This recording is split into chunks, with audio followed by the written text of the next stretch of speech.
오늘 우리가 함께 묵상할 말씀은 여호수아 11장 18절에서 20절까지의 말씀입니다. 여호수아 11장 18절에서 20절까지의 말씀을 읽고 오늘 우리에게 주시는 하나님의 은혜를 함께 나누도록 하겠습니다. 여호수아는 여러 날 동안 이 모든 왕과 싸웠다. 기브온 주민인 히위 사람 말고는 이스라엘 자손과 화친한 성읍 주민이 하나도 없었다. 나머지 성읍은 이스라엘이 싸워서 모두 점령하였다. 여호수아가 이들 원주민을 조금도 불쌍하게 여기지 않고 전멸시켜서 희생 제물로 바친 까닭은 주님께서 그 원주민들이 고집을 부리게 하시고 이스라엘에 대항하여 싸우다가 망하도록 하셨기 때문이다. 그래서 여호수아는 주님께서 모세에게 명령하신 대로 그들을 전멸시킨 것이다. 아멘. 여호수아 11장은 이제 가나안 전쟁의 마지막에 좀 해당하는데요. 가나안 북부 연합군과의 전쟁의 그 이야기가 기록되어 있지요.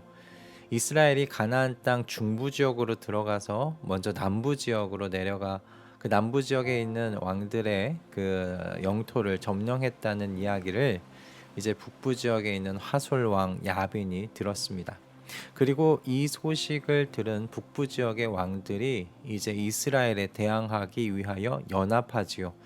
이 연합군의 수가 얼마나 많았는지는 11장 4절의 말씀에 잘 묘사하고 있는데요. 4절의 말씀입니다. 이 왕들이 자기들의 군대를 모두 출동시켰는데 그 군인의 수요가 마치 바닷가의 모래와 같이 많고 말과 병거도 셀 수 없이 많았다라고 기록되어 있습니다. 성경은 이 연합군의 수가 바닷가의 모래와 같이 많다고 이야기하면서 특별히 그들이 병거도 함께 가지고 나왔다고 이야기를 하고 있습니다. 당시 전투에서 병거는 오늘날로 따지면 탱크와 같은 위력을 냈던 무기인데 그만큼 이 북부 연합군의 세력이 엄청났다는 것을 알 수 있죠. 북부 지역의 왕들이 연합한 세력이 얼마나 대단했으면 가나안 남부 지역을 점령했던 남부 지역과의 전투에서 승리를 거두었던 이 여호수아마저도 위축되고 두려움에 빠질 정도였습니다. 하나님께서 두려워하고 있던 여호수아에게 이렇게 이야기를 하세요. 그들 앞에서 두려워하지 말아라. 내일 이맘때에 내가 그들을 이스라엘 앞에서 다 죽이겠다. 여호수아가 분명히 모여있는 북부 지역의 연합군을 보면서 마음 가운데 두려웠던 것이 분명합니다. 그러니 하나님께서 이렇게 말씀하신 것이죠.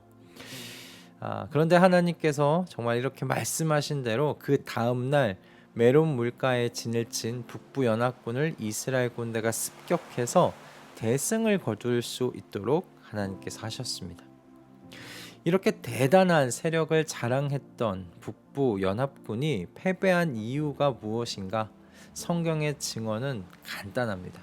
그들이 하나님을 향해 완악한 마음을 가졌기 때문이라는 거예요. 여호수아가 이들 원주민을 조금도 불쌍하게 여기지 않고 전멸시켜서 희생 제물로 바친 까닭은 주님께서 그 원주민들이 고집을 부리게 하시고 이스라엘에 대항하여 싸우다가 망하도록 하셨기 때문이다. 오늘 본문의 말씀이죠. 가나안 북부 지역의 이 왕들의 모습은 앞에 나와 있었던 기브온 주민과는 참 많이 차이가 나죠. 기브온 주민은 이스라엘이 여리고성과 아이성을 함락시켰다는 그 이야기를 듣고요. 두려운 마음을 가지게 되죠. 그리고 거짓말을 하면서까지 이스라엘과 화친을 맺으려고 했습니다. 성경은 이스라엘 백성이 기브온 민족을 제외하고는 어떠한 가나안 민족과도 화친 맺지 않았다고 증언합니다. 이와 같은 기브온 주민과 달리 이 하솔 왕 야빈을 비롯해서 가나안 북부 지역의 왕들은 연합하여 이스라엘에 대항하기 위하여 내려왔습니다. 분명 이스라엘 백성이 남부 지역을 점령했다는 소식을 들었을 거예요. 그러나 이들은 그 소식을 듣고도 두려워하지 않았습니다. 오히려 이스라엘의 종으로 살지 않겠다며 이스라엘의 하나님에게 대항하는 세력을 꾸렸던 것이죠. 그리고 그 결과는 여호수아 11장의 말씀과 같이 전멸함이었습니다. 하나님의 진노의 망치가 그들의 머리 위에 떨어진 것입니다.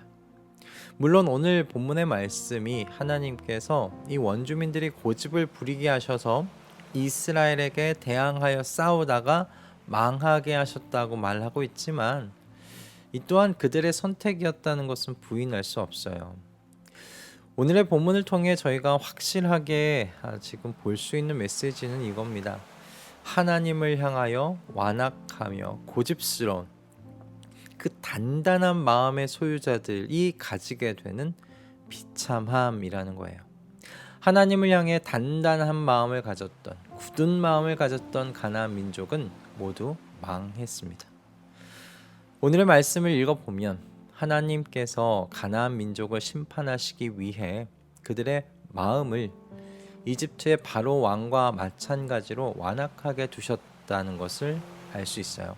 고집을 부리도록 두셨다라는 이 말씀은 이들의 단단해진 마음이 깨질 만한 어떤 일을 하나님께서 하지 아니하셨다는 의미이죠.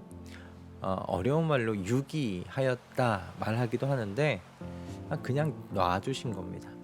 로마서 1장을 보면 하나님의 진노가 하나님을 향하여 죄를 짓는 사람들에게 내렸는데 그 벌이 무엇인가? 28절의 말씀에 잘 나와 있어요. 사람들이 하나님을 인정하기를 싫어하므로 하나님께서는 사람들을 타락한 마음 자리에 내버려 두셔서 해서는 안 될 일을 하도록 놓아 두셨습니다. 여기서 주목하여 볼 것은 내버려 두셨다라는 말씀입니다.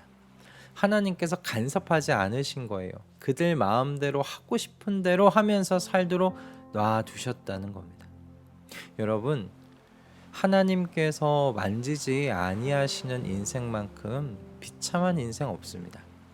아무리 세상에서 성공하며 좋은 집과 화목한 가정, 그리고 존경과 사람들의 신망을 받는 그런 삶을 산다 할지라도요, 하나님의 간섭이 없는 인생은요, 망한 인생입니다. 하나님의 심판이 찾아왔을 때 이 심판을 피할 수 있는 기회가 없기 때문이에요.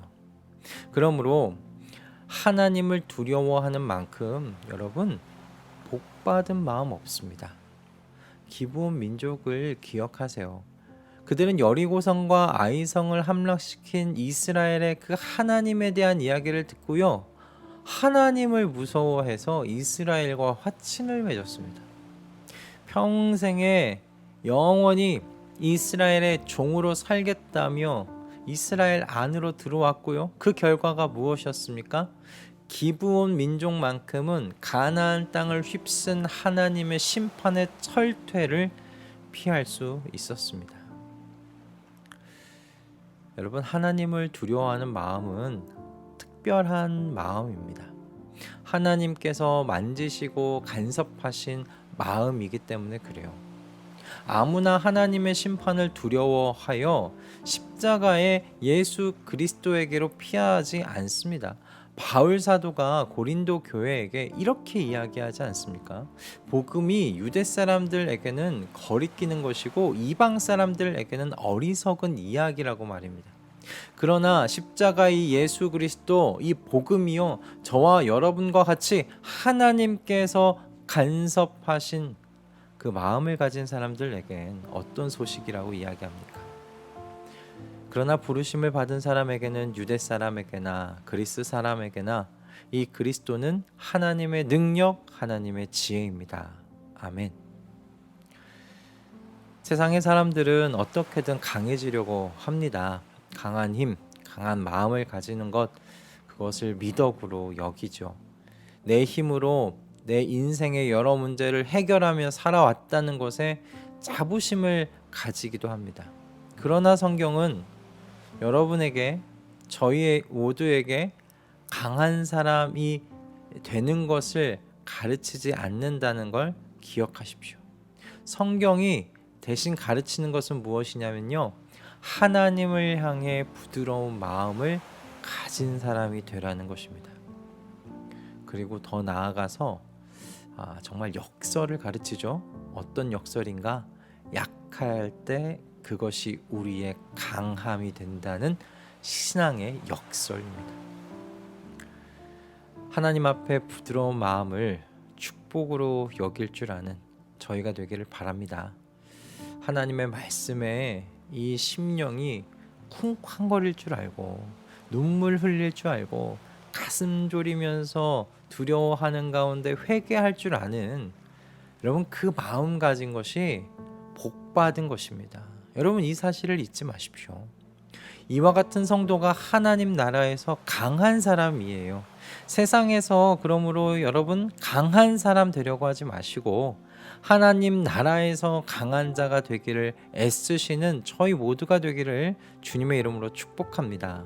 하나님 앞에 부드러운 마음 가진 사람 되게 해달라고 오늘 이 아침에 함께 하나님을 향하여 부르짖으며 주님께 기도하며 그렇게 주님 앞으로 나아가시는 저와 여러분 모두가 되시길 주님의 이름으로 축복합니다. 기도하겠습니다. 주님, 세상은 강함을 추구합니다. 지적으로, 신체적으로, 그리고 정서적으로 어떤 도움도 필요 없는 그런 강함을 추구하는 것, 그것을 미덕이라 이야기합니다. 그러나 주님께서는 주님을 향해 부드러운 마음을 가지는 것이 복이라고 가르치십니다. 주님, 이 가르침을 우리의 마음 가운데 새길 수 있기를 소원합니다. 회개할 줄 알고 무릎 꿇을 줄 알고 두려움에 가슴 졸일 줄 아는 그 마음, 주님 그 마음을 가지는 것, 그것을 복으로 여기는 우리 모두가 되게 하여 주시옵소서. 주님, 이와 같이 주님을 향해 부드러운 마음을 가지게 하여 주시옵소서. 세상에서 강한 사람 되는 것이 아니라 하나님 나라에서 강한 자 되기를 주님 원하오니 이와 같이 기도하는 저희 모두를 주님의 성령으로 충만하게 하여 주시옵소서. 예수 그리스도의 이름으로 기도드립니다. 아멘.